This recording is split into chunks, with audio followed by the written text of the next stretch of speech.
there's one question I ask every one of my students. Somebody tells me I want to achieve, a health goal, a wealth goal, a business goal, a money goal, whatever goal. Answer this question for me and I'll tell you whether you'll achieve it or not. Are you interested in achieving that, or are you committed to achieve that? John Assaraf, he'll give you formula after formula, strategy after strategy of how you train your brain to succeed. We want to have the mindset, plus the skill set, plus the behaviors that align with the goals. And now we have a formula for the law of attraction, plus the law of action to work together. What John does brilliantly with us here today is break success down into the internal part of it. How do your emotions overtake and how to get back in control so you can have success? John, let me start with your definition of success for you, and has it changed over your time? So, because people need to work out what is success for them. And I think they learn better when they hear other people's theories on what is success. So it's definitely changed over time. Yeah.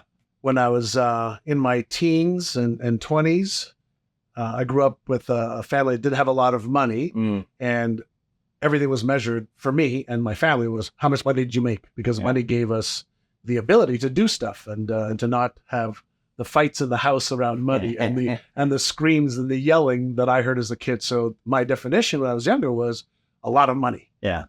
And today it means something totally different. Of course, money gives you choice freedom and some emotional freedom sometimes. But success to me today is having this harmony in my life where I have the time to do what I want to do. I can stay healthy. I can contribute. I can have an impact. I can have influence. I can be a great father, a great husband, a great friend, and somebody who contributes to society where my life has fulfillment. So there's a variety of different ways that I can be fulfilled. And so now in my early 60s, it's all about fulfillment, and trading my life for what I love is success for me. Yeah. So where do you feel in your life you chose success as your performance standard, or you chose to be successful? I remember being a young boy. Yeah. And my father was a gambler and an alcoholic.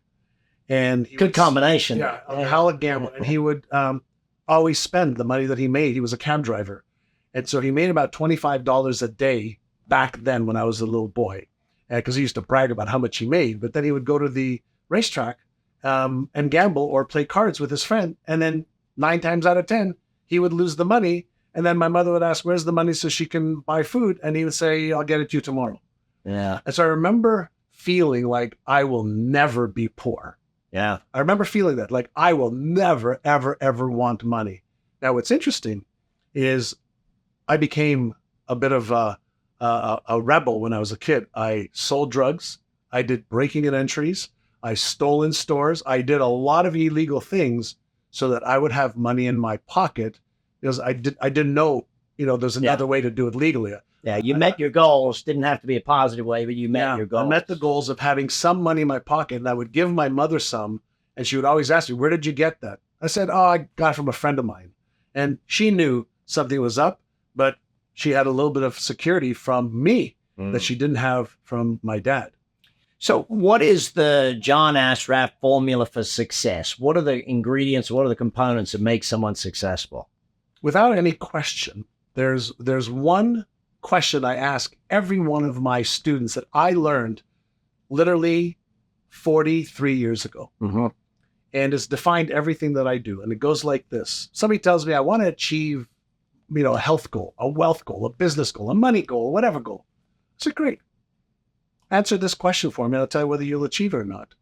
And it's the question that was asked of me when I was 19. And the question was this: are you interested in achieving that, or are you committed to achieving that?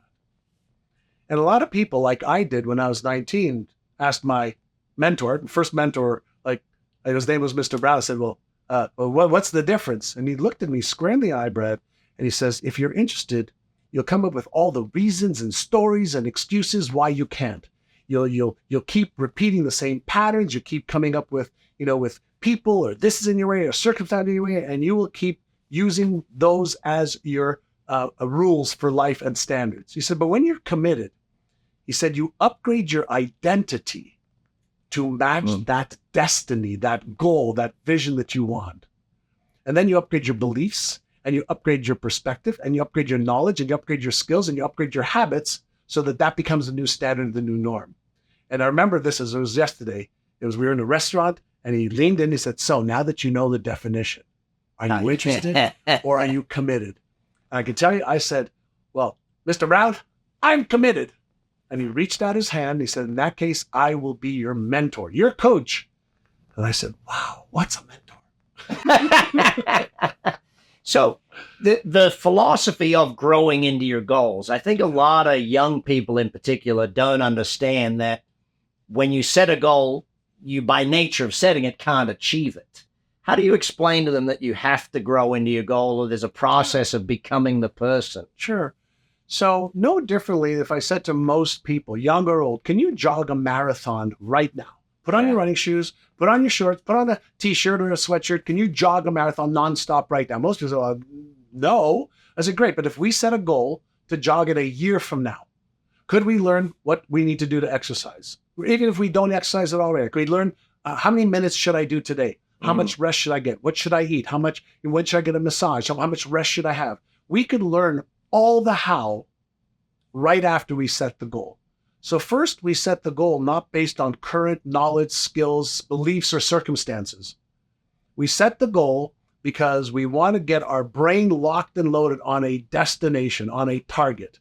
And then we come back and say, okay, based on where I am now, my knowledge, my skills, my beliefs, my habits, my perspectives on life, what must I start today?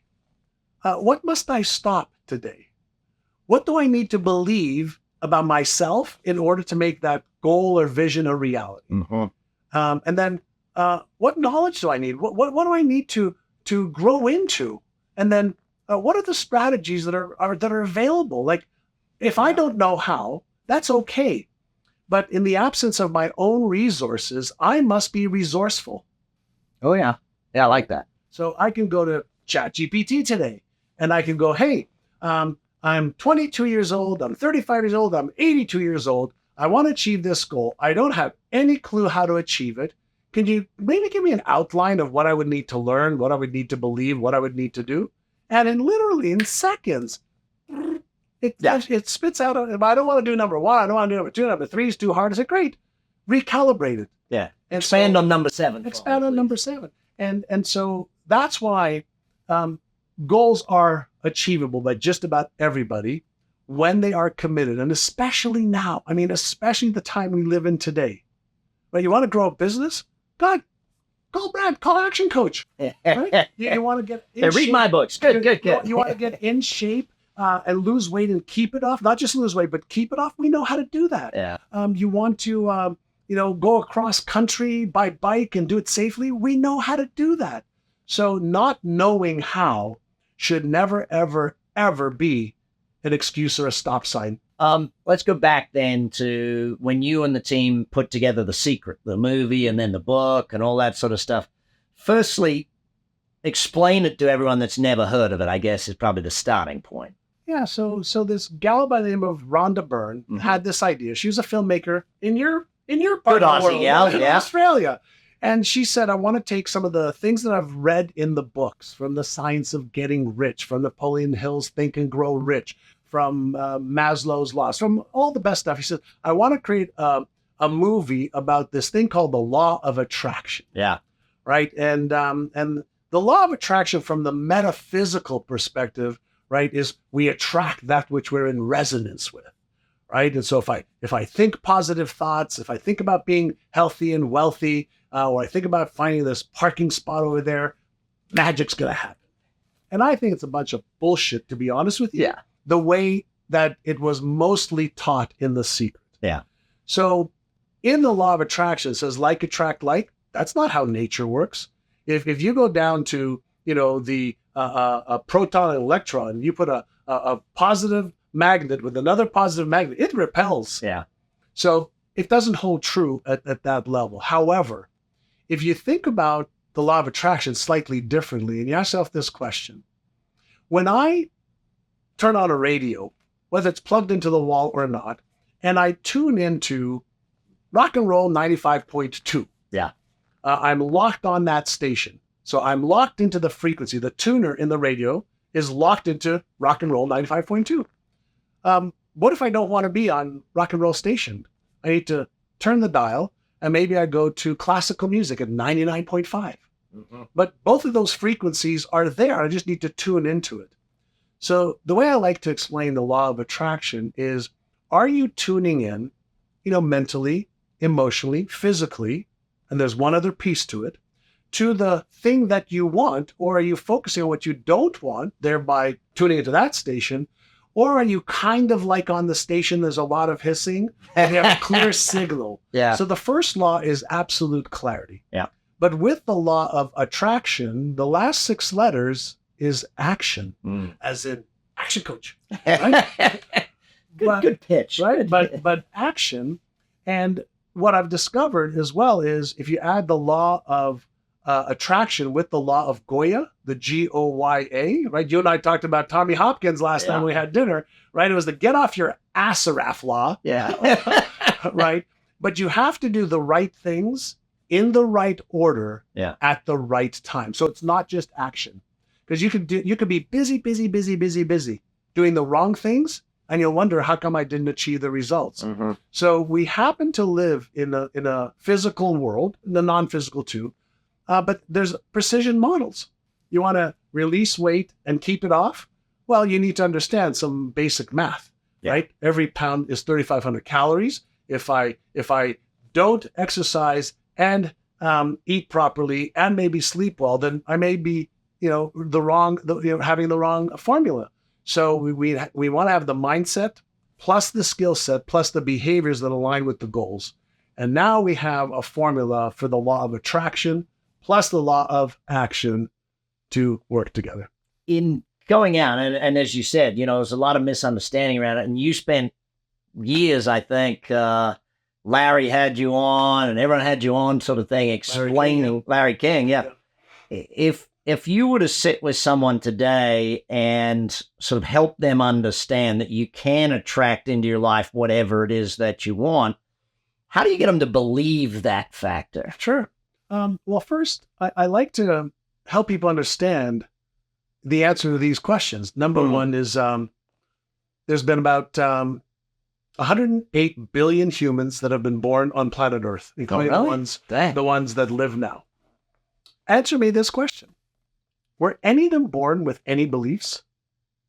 A positive one or a negative one, a good one or a bad one, one that builds them up, one that tears them down? Anybody born with a positive belief or a negative belief? Yeah, no.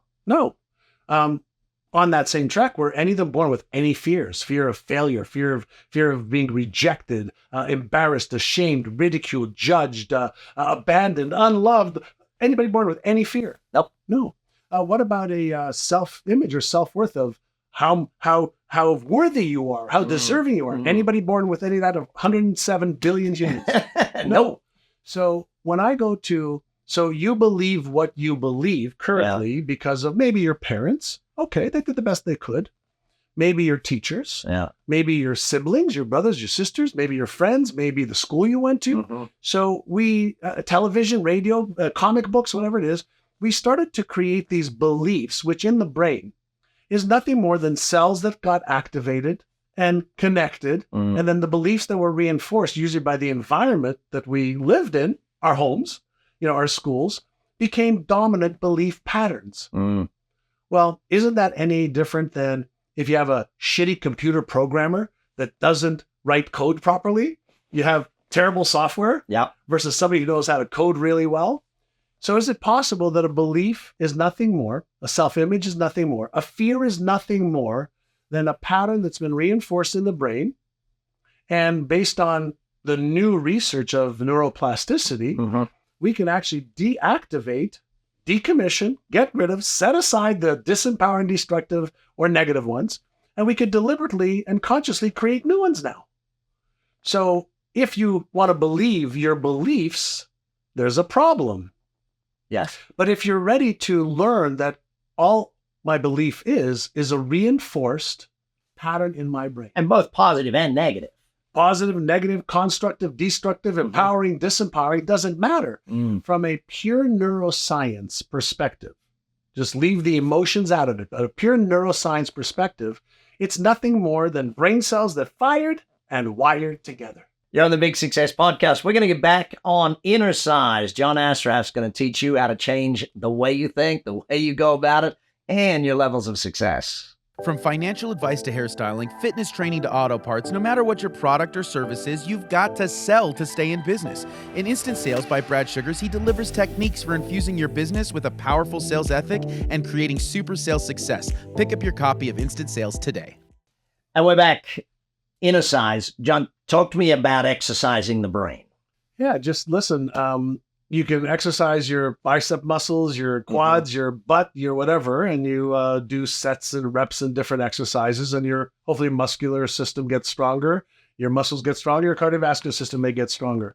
For 43 years, just about every single day, I have been reading and or listening to affirmations that I've written. I emotionalize it to increase the amplitude of the vibration in my body. And then I would do a variety of different visualizations or mental contrasting exercises for my brain. And one day in one of my meditations, while I was innercising, doing a few of these sequences, the image of Jack LaLanne popped into my head. And you remember Jack LaLanne popularized exercise? Yeah. Right? So he was like jumping jack. Yeah. And so he's the one who popularized exercise. And I said, oh my God, I've been innercising every day, training my own brain with a variety of different techniques and tools. And when I created my, my vision and my goals, and then I created, let's say, images to represent health, wealth, relationships, career, business, I would look at the images, I would look at my goals, I would read my beliefs, I would close my eyes and feel it. And I later found out, it wasn't even while I was doing it for over 20 years, I later found out that as I was visualizing, it was a mental simulation in the brain. Visualization is a simulation. As I was emotionalizing, I was actually increasing, those neurons firing and repeating that pattern and adding energy to it. And so I came up with, Innercise, and I wanted to understand the mechanics of achieving goals versus the mechanics of setting goals. I want to understand the mechanics of why do some people have empowering, strong, powerful beliefs, and other people have disempowering, destructive beliefs. And then if it was a pattern in the brain, could I turn off that circuit? Yeah. And deliberately create a new circuit? And the answer is absolutely. So I created this entire ecosystem and body of work around bursts, like quick 10-minute innercises and stacks where I would take, let's say, cognitive priming and visualization and mental contrasting and affirmations, just like I would go into the gym and maybe do 3 different exercises for my biceps. Yep. Why not do 3 or 4 or 5 different innercises around my beliefs, around my vision and my goals and my feeling of worthiness and my self-esteem and self-confidence.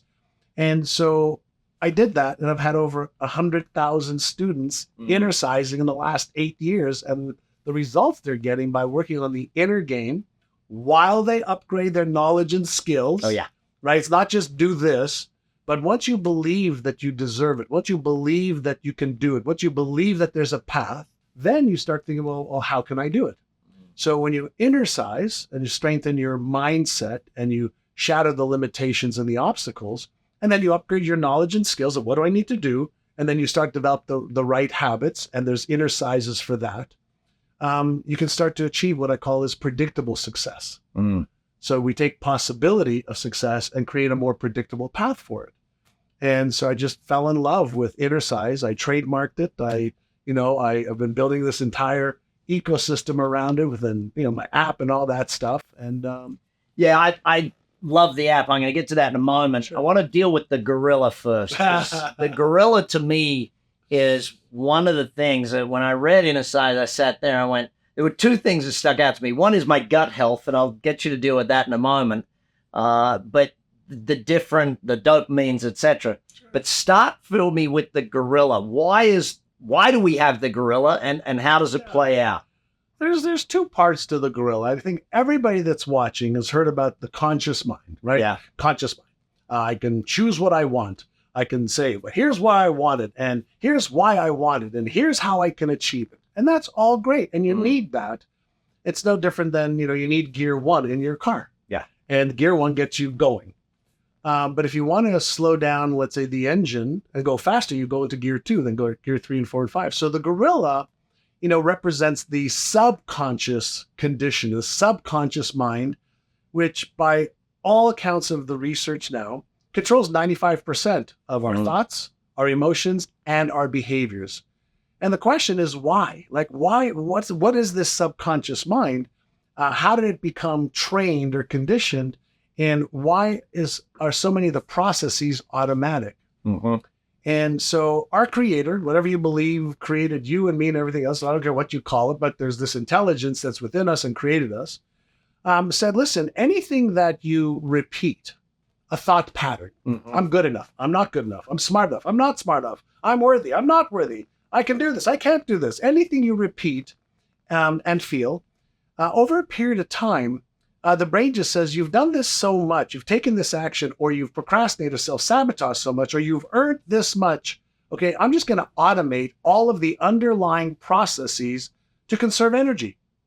Now, most people don't think of, life as you have this brain. It's worth about $100 billion or $1 trillion, but most people don't know how to use it. And they don't understand that your brain is almost like an orchestra. There's an executive director. There's that part of the brain, I call that Einstein.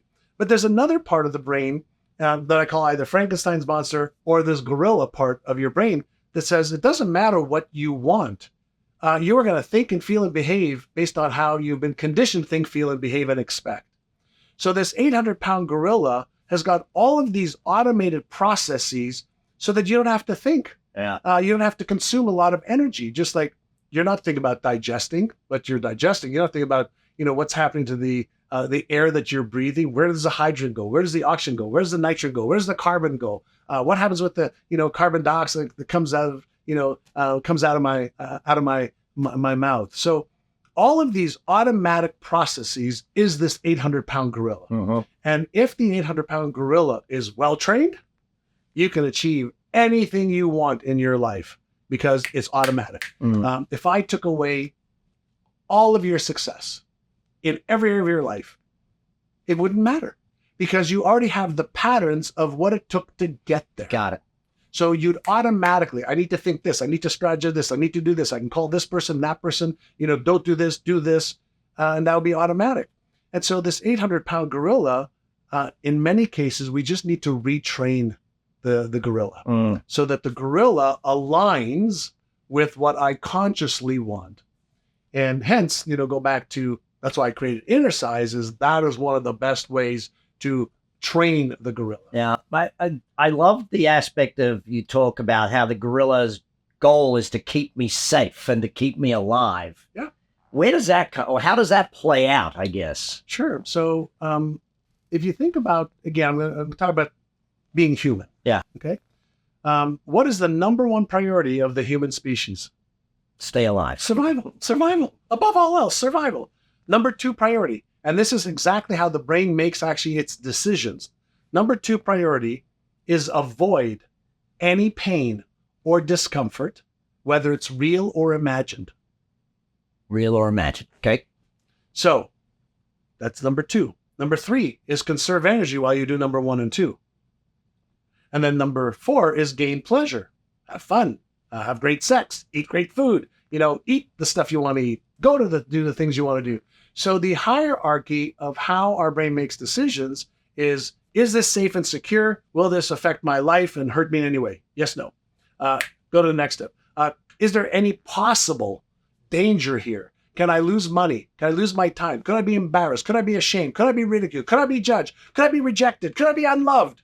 And if anywhere in your memory bank, there's a possibility of that happening, think about it like a radar in your car, an early warning detection mechanism, right? If there's a car too close to you, do you want to beep, on your dashboard? Of course. If you're driving on the highway and the air in the right front tire is low, don't you want to signal?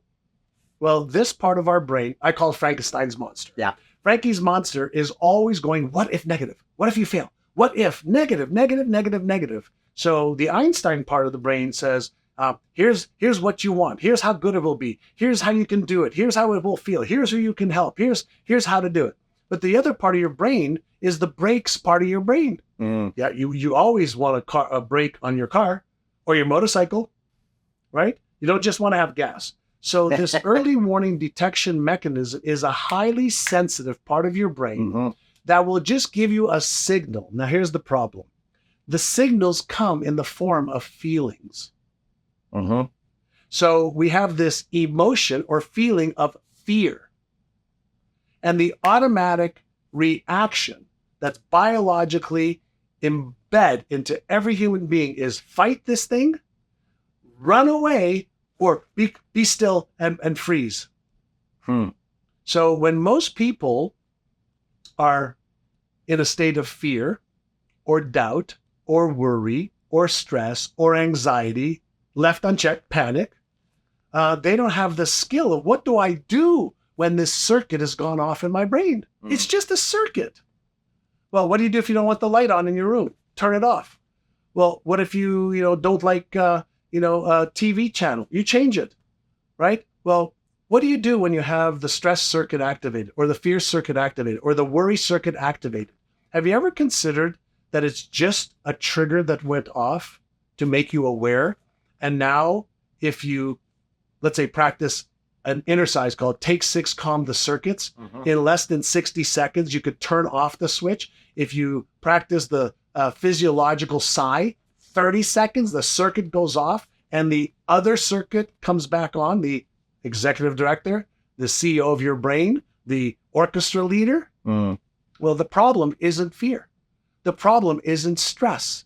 Stress circuit is only activated when the demand exceeds your current capacity. Got it. So the question then becomes, how do I turn off the circuit first and either A, increase capacity, or focus on what I want versus what I don't want?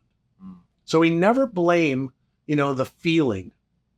We learn how to be aware of first, then manage, and then we become a master when we've managed long enough. Got it. Big success. Hit that subscribe button. John Assaraf is going to take us through good to great when we come back.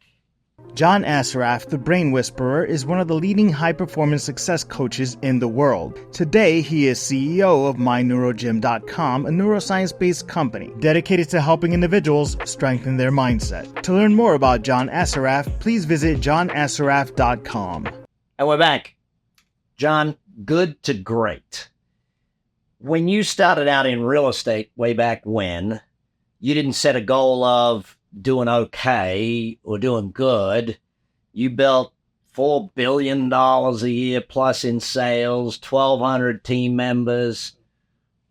What do you think was the difference between you, billions in goal, and the average real estate person, a couple hundred grand a year in income type thing? When I first started out in real estate, I was 19. May 1980. To put it to perspective, okay, that's when I took my real estate course. June 20th, I graduated and got my license. At the time I was making zero, but I left my $1.65 an hour job. And Mr. Brown, who was my mentor, said, what kind of lifestyle do you want to live? I said, well, I'd like to have a 4-bedroom house. I'd like to retire my parents. I'd like all these things. And he says, great, that's a good future goal. But right now, I said, well, I'd love to get my own apartment. I'd love to buy my own car. I was at the time driving my brother's 1973 Dodge Dart. I would drive him to work to teach tennis. I would go to the real estate office, go look at homes, learn what I need to learn, take some action, go pick them up. And my first goal was $10,000 a month. That was my first goal, is I want to, by the end of 12 months, be making $10,000 a month. It might as well have been 10 million a month, because 10,000 a month, my father made 25 grand. So 10,000 a month for me was like a crazy goal. But Mr. Brown said to me, first you pick the goal and then you figure out all the other stuff of beliefs and habits and skills, etc. And in the first 6 months, I made $62,000. I made $31,000. Mr. Brown took his 50% of 31,000 for being my coach and mentor. And over the next 12 months, I made $150,000 by upgrading my mindset and my skills. And so then it was kind of like, okay, I went and traveled around the world for 14 months, 15 months. And then when I came back, I was like, okay, I need to, I want to get back into business. I had zero money. I actually owed my sister $17,000 to finish my world tour. I spent 75 grand of it, for $75,000 for my world tour. She lent me $17,000 to finish it. I ran out of money in Germany. And so when I came back, I set a goal for $250,000. Right? I was like 23. And I hit that goal at 23. And then I decided to leave the office that I was in. And then I went to work for somebody else who was making tens of millions. And his mindset was very, very different than even Mr. Brown, who was making millions. And so then I started to learn about leverage, right? Leveraging. And so I said, okay, I want to be an owner of a business because I want to make from hundreds of thousands, I want to make millions. And so I learned the beliefs, the process to generate millions. But that was the beginning. I didn't start off with, having a goal for, generating billions in sales.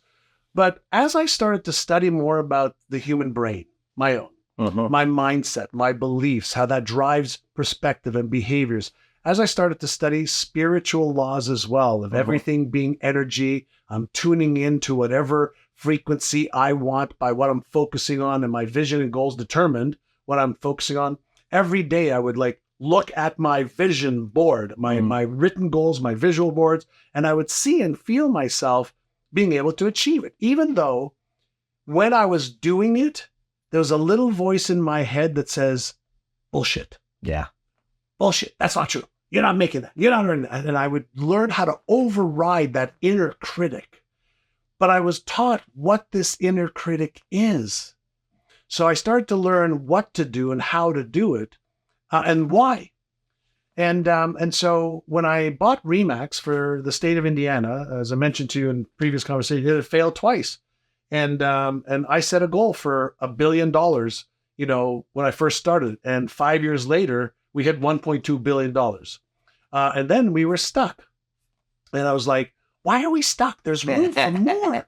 I know there's room for more. And this was actually a turning point in knowing that what I had learned was transferable. I took a group of 75 of my agents. I said, first I introduced what I was doing for myself to everybody. I said, who wants to 2, 3, 4x their income this year? And everybody hands went up. And I said, great. I'm going to put together a 6-month training program to train your mind to be able to do that. And it's going to be $3,000, over 6 months. And we're going to meet every week. And all we're going to do is do the things that I did to train my own brain.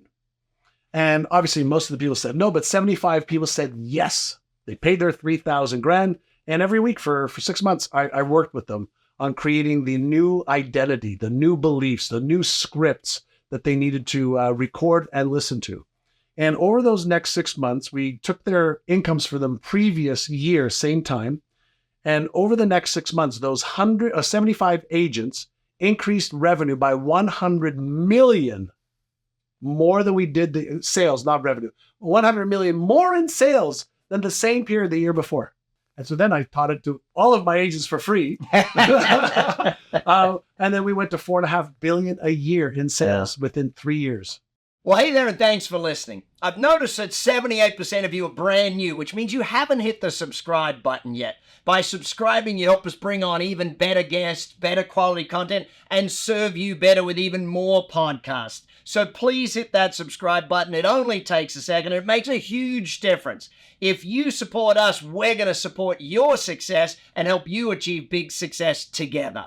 So when most people, and especially young people, they get in their head, where are they going to go? What are they going to achieve with life?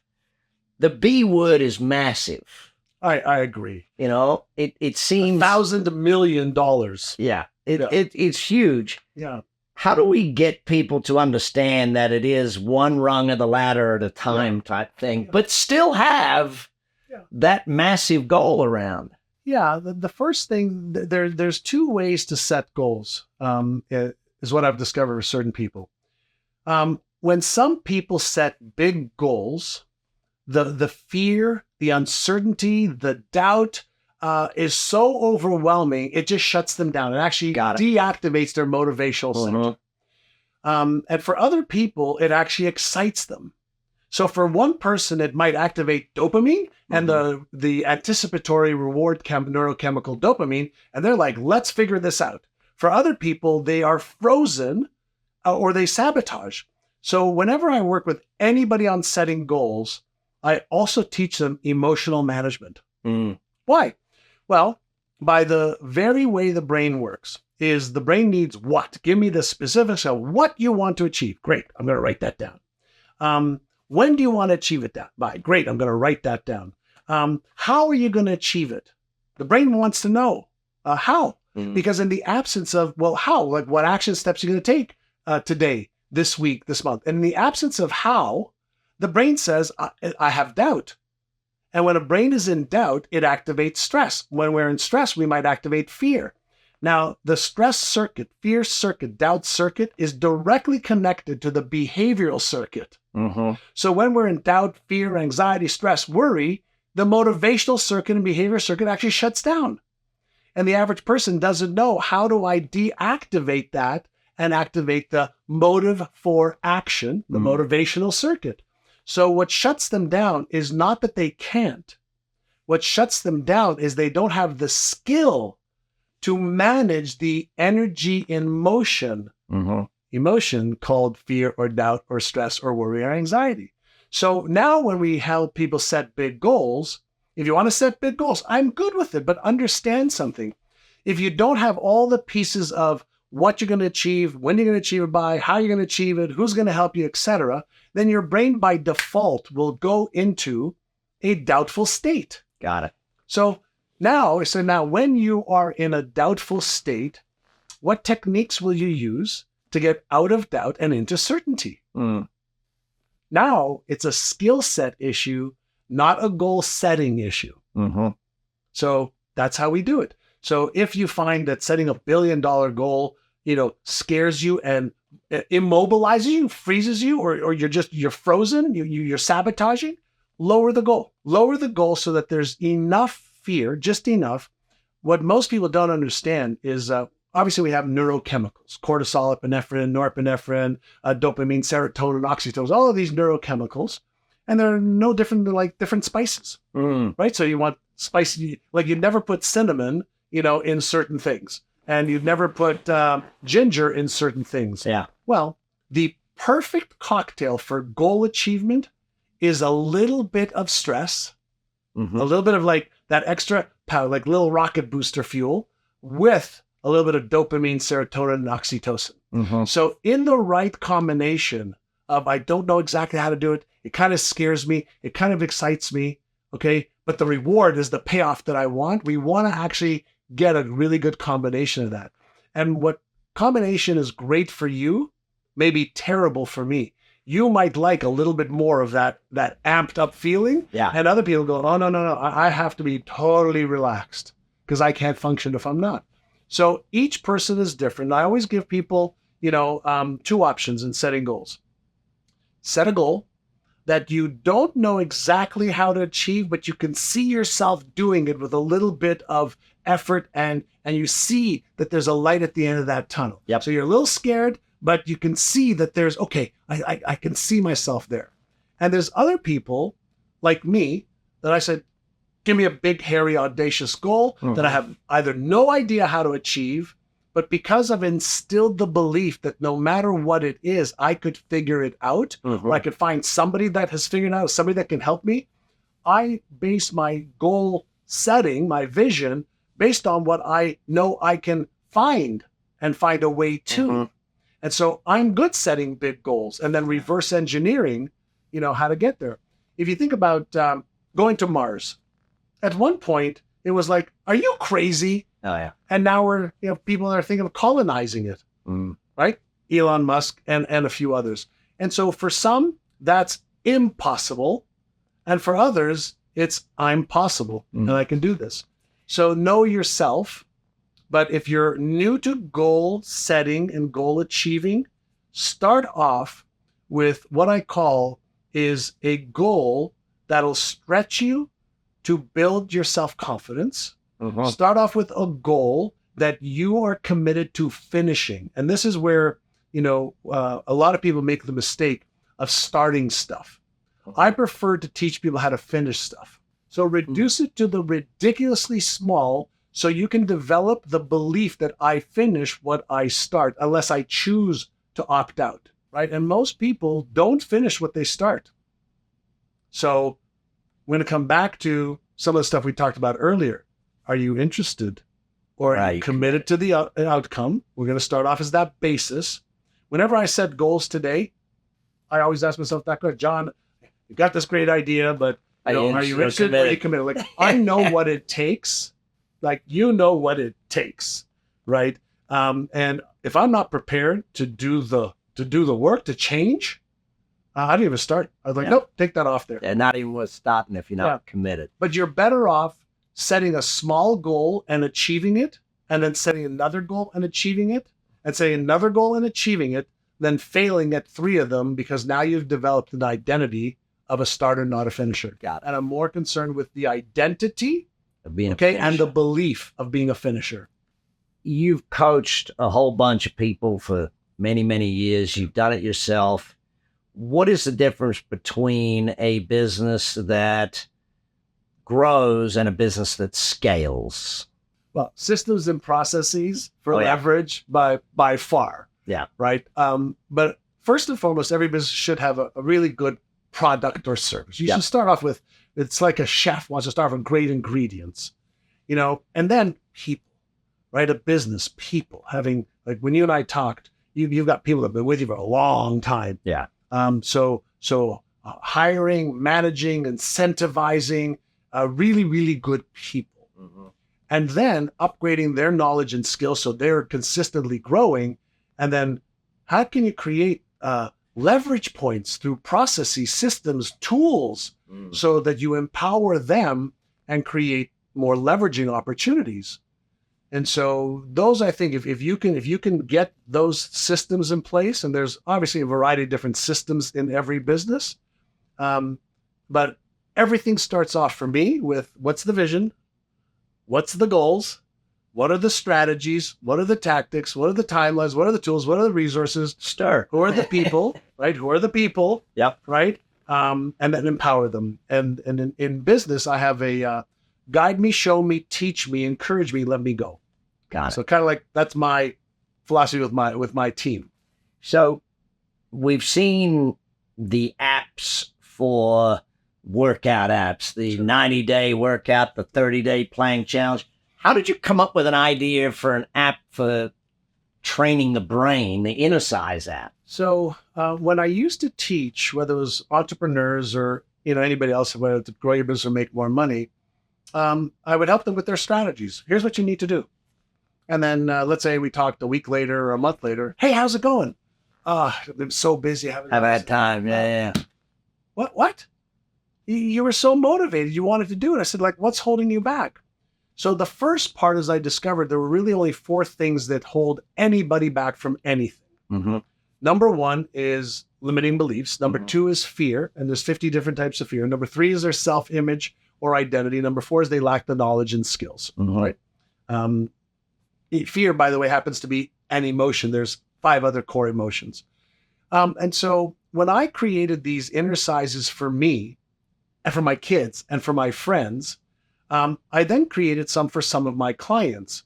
And I would have, for example, I've worked with professional athletes, CEOs. I would create these customized Innercises using 7, 8, 9, 10 different methods to activate the subconscious patterns and reinforce them. And they would pay me $25,000 for 1 or 2 Innercises, customized for them, like writing a song for them. Yeah.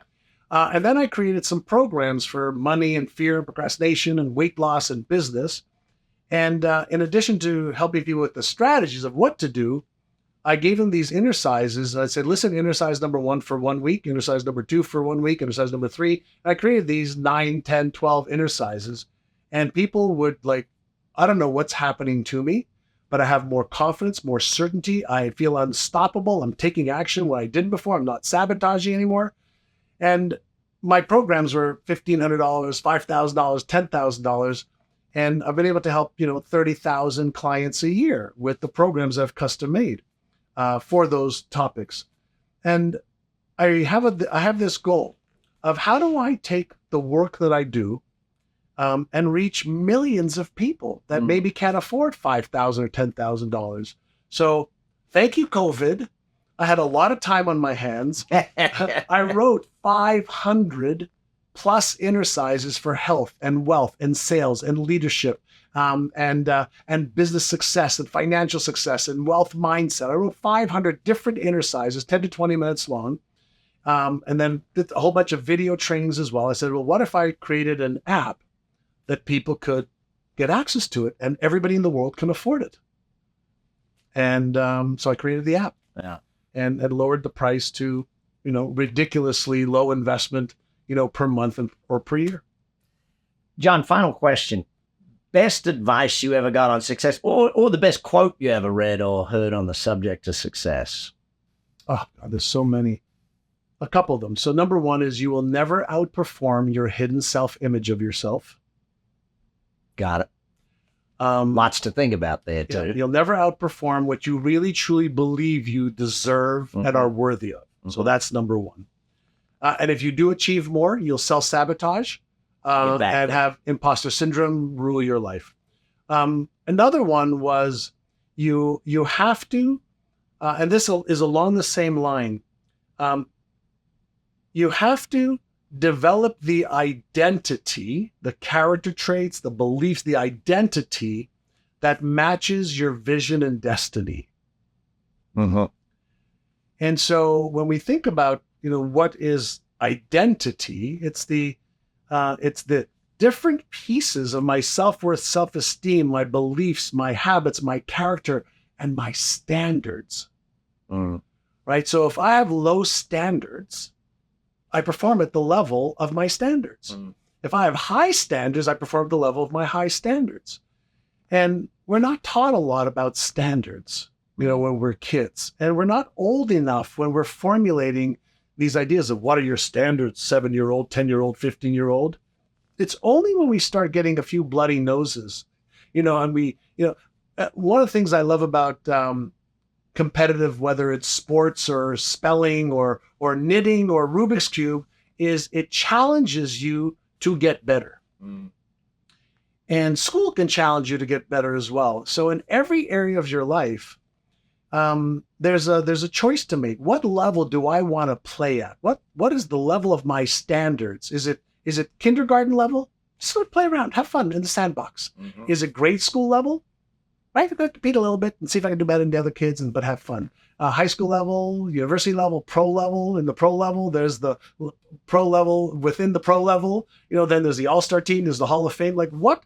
And if you have the skill to get there, I always ask, or I've heard so many different ways of raise your standards to match what you want to achieve.